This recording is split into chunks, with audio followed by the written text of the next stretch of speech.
दोस्तों आज हम DOL डायरेक्ट ऑनलाइन स्टार्टर की वायरिंग को थ्योरी और प्रैक्टिस दोनों तरीके से समझेंगे। लेकिन रुको, आप सिर्फ कनेक्शन दिखाने से कुछ नहीं होगा। हम इस वीडियो में ये सीखेंगे कि कॉन्टेक्टर OLR ओवरलोड रिले का सही कनेक्शन कैसे करें, वायरिंग डायग्राम को प्रैक्टिकली कैसे अप्लाई करें, कैसे पता करें कि टर्मिनल पर मुझे क्या कनेक्ट करना है। इसके अलावा DOL स्टार्टर में कौन कौन सी कॉमन मिस्टेक होती है और हम उसे कैसे अवॉइड कर सकते हैं। क्या आप जानते हैं OLR सिर्फ प्रोटेक्शन ही नहीं देता, बल्कि अगर सही सेटिंग करें तो मोटर की लाइफ को भी इंक्रीज कर सकता है। और सही सेटिंग करने के लिए यहाँ पे एक मेरे पास नोब दिया रहता है जहाँ पे मैं करंट रेंज की सेटिंग करता हूँ, और ये किसके अकॉर्डिंग करते हैं हम ये भी सीखेंगे। इसके अलावा अगर आपका कॉन्टेक्टर काम नहीं सही से कर रहा तो कैसे पता करेंगे कि इसका कॉइल फॉल्टी है या फिर आपकी वायरिंग में इशू है। तो आज हम हर एक डिटेल को स्टेप बाय स्टेप कवर करेंगे ताकि DOL स्टार्टर की वायरिंग को पूरी तरीके से समझ सके और कोई डाउट ना बचे। तो चलिए वायरिंग डायग्राम से लेकर प्रैक्टिकल वायरिंग तक सब कुछ सीखते हैं। इसके लिए मैं वायरिंग डायग्राम एक बार दिखा देता हूँ। देखेंगे कि ये मेरी पावर की वायरिंग है और ये मेरी कंट्रोल की वायरिंग है। ठीक है, तो सबसे पहले हम पावर की वायरिंग कर लेते हैं, फिर आपको हम कंट्रोल की वायरिंग करना आपको सिखाऊंगा। तो देखेंगे कि MCB है, मेरे 3 फेज की सप्लाई मेरी MCB पाएगी, जैसे कि देख पा रहे हैं यहाँ पे MCB पाएगी, और MCB से जो आउटपुट मैं निकालूंगा अपने कॉन्टेक्टर के इनपुट पे कनेक्ट कर दूंगा। ठीक है, और कॉन्टेक्टर की आउटपुट पे मैं क्या करूंगा, यहाँ पे OLR कनेक्ट करूंगा, जैसे कि यहाँ पे आपको OLR दिखाया गया है, और OLR के आउटपुट टर्मिनल से मैं डायरेक्ट अपने मोटर को कनेक्ट कर दूंगा। तो ये एक पावर की वायरिंग है जो 3 फेज की हम वायरिंग करने वाले हैं। तो देखेंगे कि इसके लिए ये मेरे पास कॉन्टेक्टर है और ये मेरा OLR है। ठीक है, तो मैं OLR आपको एक बार जूम करके दिखा देता हूँ सो डेट आप समझ पाएं कि OLR कैसे दिखता है। चलिए दोस्तों, मैं आपको OLR के बारे में समझा देता हूँ।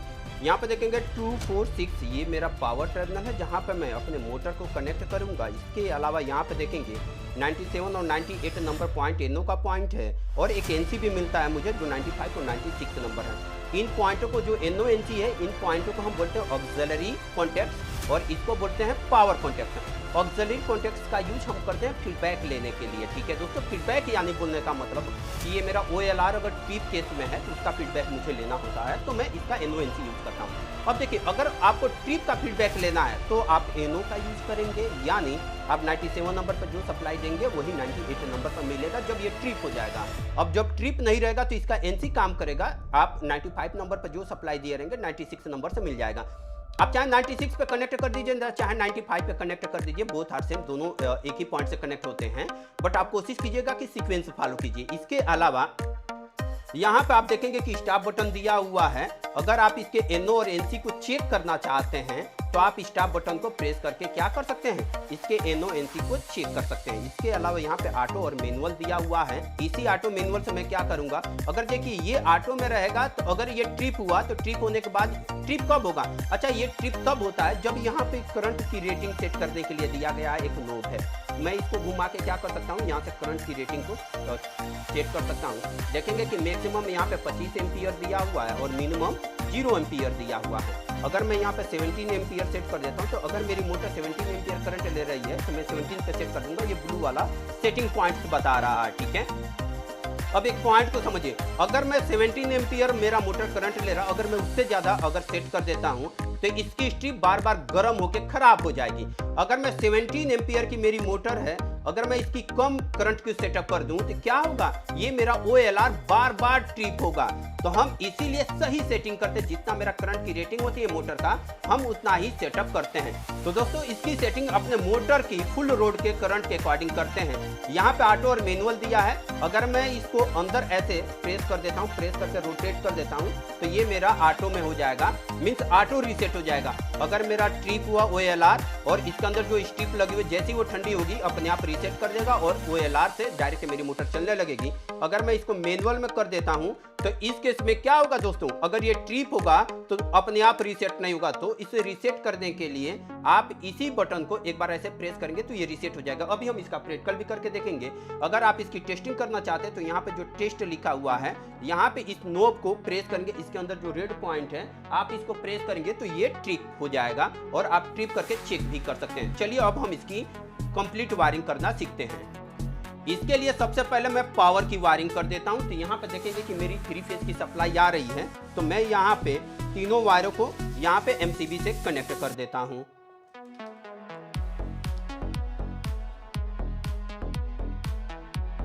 मैंने इसको कनेक्ट कर दिया है, तीनों वायरों को मैंने कनेक्ट कर दिया। अब इसको जैसे कि आप वायरिंग डायग्राम देखोगे, एमसीबी से निकाल के कॉन्टेक्टर के इनपुट पॉइंट पे हम कनेक्ट करते हैं।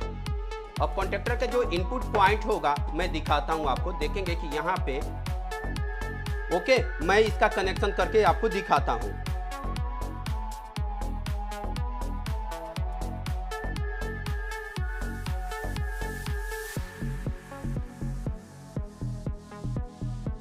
ओके, अब इसके बाद OLR का कनेक्शन करते हैं। OLR पे देखेंगे कि ये नोब है, ये पॉइंट है, ये पॉइंट अपने मैं इस कॉन्टेक्टर में फंसाने वाला हूं इसके आउटपुट पॉइंट पे। ये ठीक है, ये मेरा आउटपुट पॉइंट कॉन्टेक्टर का होता है, ये इनपुट पॉइंट होता है। कॉन्टेक्टर का काम होता है इनपुट को आउटपुट से कनेक्ट करना। इसमें कोई प्रोटेक्शन आपको नहीं मिलता, जैसे OLR में आपको प्रोटेक्शन मिल रहा है, इसीलिए मैं कॉन्टेक्टर के साथ OLR लगा रहा हूँ। केवल कॉन्टेक्टर से मैं क्यों नहीं अपने मोटर को कनेक्ट कर दे रहा हूँ, क्योंकि यहाँ पे कोई प्रोटेक्शन मुझे नहीं मिलेगा। ये सिर्फ इनपुट को आउटपुट से कनेक्ट करता है, किसी तरीके से कोई overload, over current, short circuit से प्रोटेक्शन नहीं देगा, इसीलिए मैं OLR का यूज करता हूँ। तो OLR का यूज करने के लिए मैं क्या करूँगा, यहाँ पे जो पॉइंट्स दिया है और ये नोब दिया है, सिंपली क्या करना है, इसके साथ इसको इंसर्ट कर देना है। ये बैठ जाता है, मीन्स ये जो मेरे पॉइंट्स है ना, पावर के पॉइंट्स, इसी में मैं क्या करूँगा, इसको बैठा देता हूँ। तो ऐसे ही इसको इंसर्ट कर दीजिए। इसमें देखेंगे कि मैंने OLR को कनेक्ट कर दिया और ये मेरी मोटर की वायर है। मैं इसी जो इसका पावर टर्मिनल है ये वाला, और मैं एक बार जूम कर देता हूँ, इसके पावर टर्मिनल पे कनेक्ट कर देता हूँ। ओके, इसका पावर टर्मिनल कौन सा है, 2 नंबर का पॉइंट है, तो मैं इसके 2 नंबर पॉइंट पे वायर को कनेक्ट कर देता हूँ। यही मेरा पावर टर्मिनल है जो मैं यहाँ पे आउटपुट पे कनेक्ट किया हूँ इस कॉन्टेक्टर का। इसके इस 2 नंबर पॉइंट से मिलेगा मुझे उसकी सप्लाई। अब इसी तरीके से मुझे नेक्स्ट वाली वायर को कनेक्ट करना होगा, तो मैं यहाँ पे 4 नंबर पॉइंट पे OLR के कनेक्ट कर देता हूँ और इसके बाद लास्ट वाली वायर को मैं कनेक्ट कर देता हूँ यहाँ पे। देखेंगे मैंने इसको कनेक्ट कर दिया है। एक बार कंप्लीट सिस्टम देखते हैं।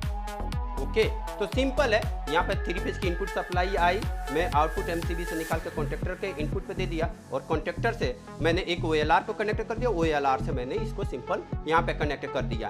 तो देखेंगे कि मैंने कनेक्शन डन कर दिया है, OLR पे सेटअप कर दिया है। अपने आप मोटर के अकॉर्डिंग करंट की सेटिंग यहाँ पे कर सकते हो। कैसे करोगे, इस नोब को रोटेट करके आप कर सकते हो। अभी इसमें जैसे ही ये मेरी मोटर ओवरलोड होगी, ज्यादा करंट लेने लगेगी, OLR मेरा ट्रिप हो जाएगा। ठीक है, तो दोस्तों हमने पावर की वायरिंग कर दिया है। अब हम क्या करते हैं, इसकी कंट्रोल की वायरिंग करते हैं। कंट्रोल की वायरिंग करने के लिए देखेंगे कि ये कंट्रोल की वायरिंग डायग्राम हम फॉलो करेंगे और इसके लिए मैं एक NO और एक NC पुश बटन का यूज करूंगा। तो दोस्तों चलिए कंट्रोल की वायरिंग करना शुरू करते हैं। तो सबसे पहले ये मेरा स्टार्ट बटन है, जैसे कि दिखाया गया है। एक इंड इसके लाइन से कनेक्ट होगा, किसी भी एक लाइन से मैं कनेक्ट कर लूंगा और 1 नंबर पिन पे कनेक्ट करके 2 नंबर पिन से मैं क्या करूंगा, OLR के 95 नंबर पिन पे कनेक्ट करूंगा। OLR ये है और इसका 90 नंबर पिन अभी मैं दिखाता हूँ। पहले मैं एक एक स्टेप की वायरिंग कर लेता हूँ। तो मैं क्या करता हूँ, यहाँ पे एक इंड पे इसके 1 नंबर पॉइंट पे मैं क्या करता हूँ, यहाँ पे कनेक्ट कर देता हूँ।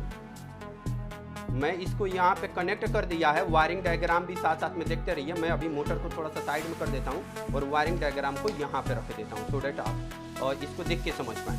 ओके, तो मैंने स्टाफ के एक एंड पे कनेक्ट कर दिया है और ये वायर मैं इसके किसी भी फेज के साथ ले लेता हूँ। तो मैं एमसीबी के इस फेज के साथ इसके आर फेज का यूज कर लेता हूँ। ठीक है, आर फेज का यूज कर लिया इसके साथ। इसके 1 नंबर पॉइंट पे 2 नंबर पॉइंट से वायर निकाल के मैं क्या करता हूँ दोस्तों, इसके 2 नंबर जैसे कि यहाँ पे दिखाया गया कि 2 नंबर से निकालिए पॉइंट्स यहाँ पे। तो मैं इसका 2 नंबर पॉइंट ये है, मैं यहाँ पे कनेक्ट करता हूँ और OLR का फीडबैक लेना चाहता हूँ। OLR का फीडबैक लेने का मतलब क्या हुआ कि अगर मेरा OLR ट्रिप हो जाता है तो मेरी कॉन्ट्रैक्टर बंद हो जाना चाहिए। तो इसके लिए आप देखेंगे कि इसका 95 नंबर पिन पे कनेक्ट करना होगा। मैं दिखा देता हूँ कि 95 नंबर पिन पे है एक्चुअली क्या।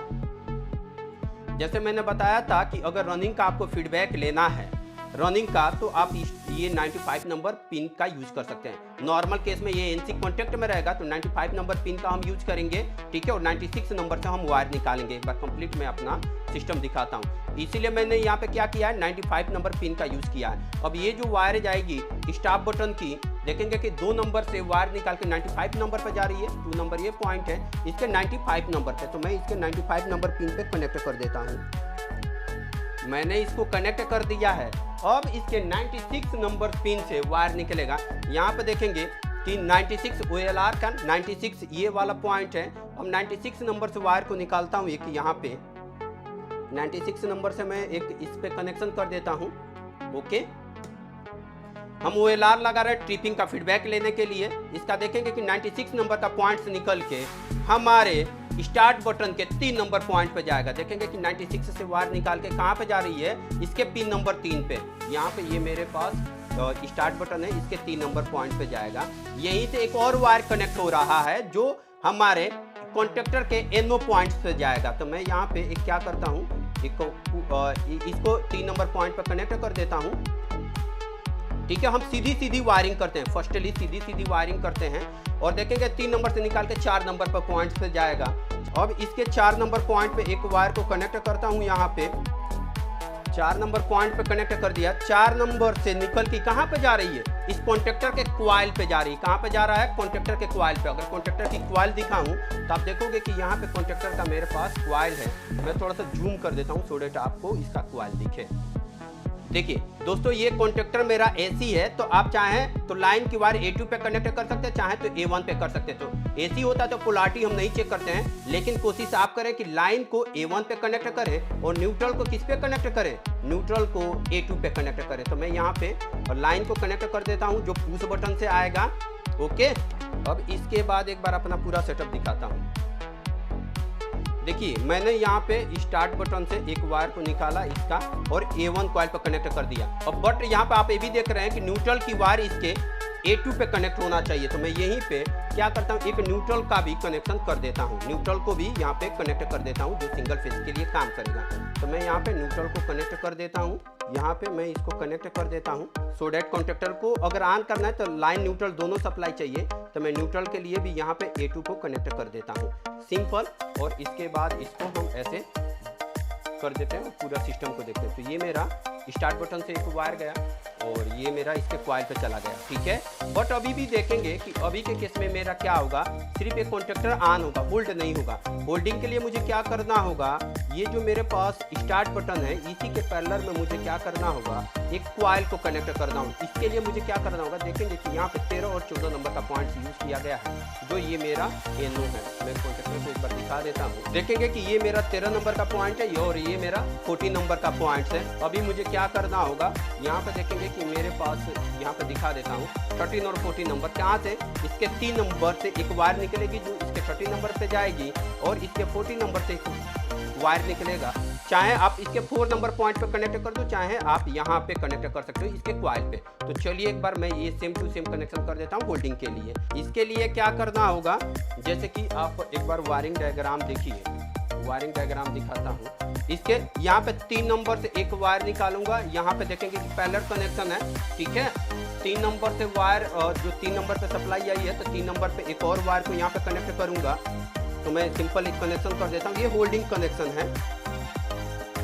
देखेंगे मैंने इसका कनेक्शन कर दिया। यहाँ पे जो वायर कनेक्ट था ये वायर है और इसको 13 नंबर पॉइंट पे कनेक्ट करना। तो 13 नंबर पॉइंट इसका ये है, मैंने यहाँ पे 13 नंबर पॉइंट पे कनेक्ट कर दिया है। अब इसके अलावा देखेंगे एक और भी पॉइंट है, यहाँ पे देखेंगे कि 14 नंबर से वायर निकालना है। इसके 14 नंबर पॉइंट इसका NO पॉइंट है, तो मैं इसका 14 नंबर पिन यहाँ पे यूज कर लेता हूँ। ठीक है, ओके। और ये जो वायर मैं इसके 14 नंबर पिन पर कनेक्ट किया हूँ, ये बता रहा है कि इसके 14 नंबर पिन से निकाल कर आप चाहे इसके A1 कॉइल पे दे दो या फिर इसके यहाँ पे जो 4 नंबर का पॉइंट है इस पे दे दो। अगर 4 नंबर के पॉइंट पे देंगे तो आपको यहाँ पे कनेक्ट करना होगा। तो मैं स्टार्ट बटन के इस एंड पे ही कनेक्ट कर देता हूँ। आप चाहे तो A1 पे भी कनेक्ट कर सकते हैं, बोथ मीन्स चाहे A1 पे कनेक्ट कर दो चाहे 4 नंबर पिन पे कनेक्ट करो, और सेम ही पॉइंट है, सेम ही वायर है। जैसे वायरिंग डायग्राम दिया था वैसे हमने डन कर दिया है। अब इन थोड़ी वायरों को एडजस्ट कर देते हैं। जो भी हमारे पास वायरें ये बिखरी हुई हैं इसको एडजस्ट कर देता हूँ। तो चलिए दोस्तों, हमने इस वायरों को थोड़ी सी एडजस्ट कर दिया है क्योंकि वायरें थोड़ी सी लंबी थी, मैंने एडजस्ट कर दिया है। सेम टू सेम यही वायरिंग डायग्राम मैंने फॉलो किया है आप भी यही वायरिंग डायग्राम फॉलो कर सकते हैं। आप इसका स्क्रीनशॉट ले सकते हैं, ले लीजिए, सो दैट आप इसकी वायरिंग को इजीली कर पाएं। अब देखिए मैं क्या करता हूँ, इसको एक बार पावर अप करते हैं। अब इसके बाद मैं क्या करता हूँ, यहाँ से स्टार्ट का कमांड देता हूँ। ठीक है, मैंने स्टार्ट का कमांड दिया। आप देखेंगे कि मेरी मोटर, यहाँ पे देखेंगे कि मेरी मोटर चलने लगी है। ड्यूल में डायरेक्ट ऑनलाइन स्टार्टर के अकॉर्डिंग चल रहा है। अगर मैं इसको स्टॉप करना चाहूँ तो यहाँ से स्टॉप कर सकता हूँ, दोबारा से स्टार्ट करना चाहूँ तो मैं स्टार्ट कर सकता हूँ। चलिए, इतनी बात तो समझ में आ गई। अगर मैंने यहाँ पे जो इसका फीडबैक लिया, अगर मैं स्टॉप करना चाहूँ तो मैं यहाँ से भी क्या कर सकता हूँ, प्रेस करूँगा तो स्टॉप हो जाएगा, दोबारा से स्टार्ट करूँगा तो स्टार्ट हो जाएगा। अगर मैं यहाँ से भी स्टॉप करना चाहूँ तो स्टॉप कर सकता हूँ। ये कैसे हो रहा है, मैंने यहाँ से इसलिए कर पा रहा हूँ क्योंकि आप जानते हैं कि इसको मैं प्रेस करके ना इसका एनओ और एनसी का कॉन्टेक्ट चेंज कर सकता हूँ। क्या कर सकता हूँ दोस्तों, मैं इसको प्रेस करके एनओ और एनसी का इसका कॉन्टेक्ट चेंज कर सकता हूँ। मैं एक बार दिखाता हूँ आपको। मैं ये जो स्टॉप बटन प्रेस कर रहा हूँ, स्टॉप बटन प्रेस करके मैं क्या कर रहा हूँ, इसके कॉन्टेक्ट चेंज कर पा रहा हूँ। ठीक है, तो इस तरीके से ये काम करता है, इजी है। अब देखिए मैं दोबारा से क्या करता हूँ, यहाँ से देखेंगे कि ये मेरे पास जो पुश बटन है, ये वाला जो स्टार्ट पुश बटन है और ये मेरा स्टॉप पुश बटन है। ठीक है, मैं दोबारा प्रेस करता हूँ, स्टार्ट हो गया। अगर मुझे ट्रिप स्टॉप करना तो मैं यहाँ से तो कर ही पा रहा हूँ। ठीक है, मैं एक बार और स्टार्ट करता हूँ। देखिए मैं इसको प्रेस किया, स्टार्ट हो गया। अब देखिए मुझे इसको ट्रिप कराना, ट्रिप कराने के लिए जैसे कि मैंने यहाँ पे सेट बटन आपको जो दिखाया था, ये यहाँ पे टेस्ट बटन जो दिखाया था आपको, इसी से मैं क्या करूँगा, इसको ट्रिप करूँगा। ठीक है, एक बार देखिए ये वाला जो टेस्ट बटन है, जैसे ही आप यहाँ पे एक वायर को कनेक्ट करके देखेंगे कि मेरा कॉन्टेक्टर ऑन है। जैसे ही मैं यहाँ पे इसको प्रेस करके इधर करता हूँ तो देखेंगे कि ये मेरा क्या हो गया, ये मेरा ट्रिप हो चुका है। अब मैं अगर स्टार्ट कमांड दूंगा तो ये स्टार्ट कमांड नहीं लेगा। क्यों नहीं लेगा, क्योंकि ट्रिप के केस में ये एनसी जो है एनओ से रिप्लेस हो गया। अब देखिए मैं स्टार्ट कमांड दे रहा हूँ, नहीं ले रहा है। क्यों, क्योंकि इसका कॉन्टेक्ट चेंज हो गए हैं। ठीक है, अब मैंने इसको दोबारा से स्टार्ट कर रहा हूँ तो स्टार्ट नहीं हो रहा है। देखिए मैं स्टार्ट कर रहा हूँ, अगर ये ट्रिप हो जाता है तो आपको क्या करना होता है, ये जो ऑटो मैनुअल का स्विच है इसी को दोबारा से आप प्रेस करेंगे तो क्या हो जाएगा, फॉल्ट इसका रीसेट हो जाएगा। रीसेट हो गया, अब दोबारा से स्टार्ट करूँगा, स्टार्ट हो जाएगा। ठीक है, ट्रिप कराऊंगा, यहाँ पे ऐसे प्रेस कर दूंगा तो ये मैं इसको एक बार प्रेस कर देता हूँ, ट्रिप हो गया। ठीक है, अब ट्रिप हो गया, मैं स्टार्ट कमांड दूंगा, नहीं होगा स्टार्ट। ये तब तक स्टॉप नहीं होगा क्योंकि तब तक आप इसको रीसेट ना कर दो। रीसेट करने के लिए आप मैनुअल में सिलेक्शन किए हो। मैं जैसे ही इस की को प्रेस करता हूँ, देखिए प्रेस किया, रीसेट हो गया और दोबारा से स्टार्ट हो जाएगा और मैं स्टॉप यहाँ से कर सकता हूँ। अगर मैं इसको ऑटो में कर देता हूँ ऐसे, ठीक है, तो मैं अब स्टार्ट कमांड दूंगा, स्टार्ट हो जाएगा। अब मैं इसको ट्रिप कराऊंगा, ये ट्रिप हो जाएगा, फिर दोबारा से स्टार्ट करूंगा, स्टार्ट हो जाएगा। मैं इसको प्रेस करूंगा, ट्रिप हो जाएगा और मैं स्टार्ट करूंगा, स्टार्ट हो जाएगा। क्योंकि ऑटो में देखेंगे कि ये अपने आप इसको रीसेट कर रहा है। मैं इसको ट्रिप कर दिया, ट्रिप हो गया, और बिना रीसेट किए दोबारा से स्टार्ट कमांड दूंगा, स्टार्ट हो जाएगा। लेकिन इसमें मुझे ये पता नहीं चल पाएगा कि क्यों ये ट्रिप हुआ था। इसीलिए हम क्या करते हैं, इसको मैनुअल मोड में रखते हैं। किस केस में रखते हैं, मैनुअल मोड में रखते हैं। तो आपने इस वीडियो में ये देखा दोस्तों कि हम अपने मोटर को ड्यूल स्टार्टर मोड में कैसे चला सकते हैं, कैसे इसका फीडबैक, एंटी फीडबैक ले सकते हैं। अगर मुझे यहीं पे एक लाइट को जलाना होता तो मैं क्या करता, यहीं से एक सप्लाई इसके एनओ पे दे देता और एक दूसरे एनओ से निकाल के मैं एक इंडिकेटर को जला सकता था जो लाइन आउटर से मीन्स काम करता है। यहाँ पे चाहे आप डीसी भी दे सकते हैं, चाहे एसी भी दे सकते हैं, ये आपके ऊपर डिपेंड करता है। तो उम्मीद करता हूँ इस वीडियो में आपने ये सीखा होगा दोस्तों कि ड्यूल स्टार्टर की कैसे कंप्लीट वायरिंग करेंगे, उसकी कंट्रोल की वायरिंग और पावर की वायरिंग।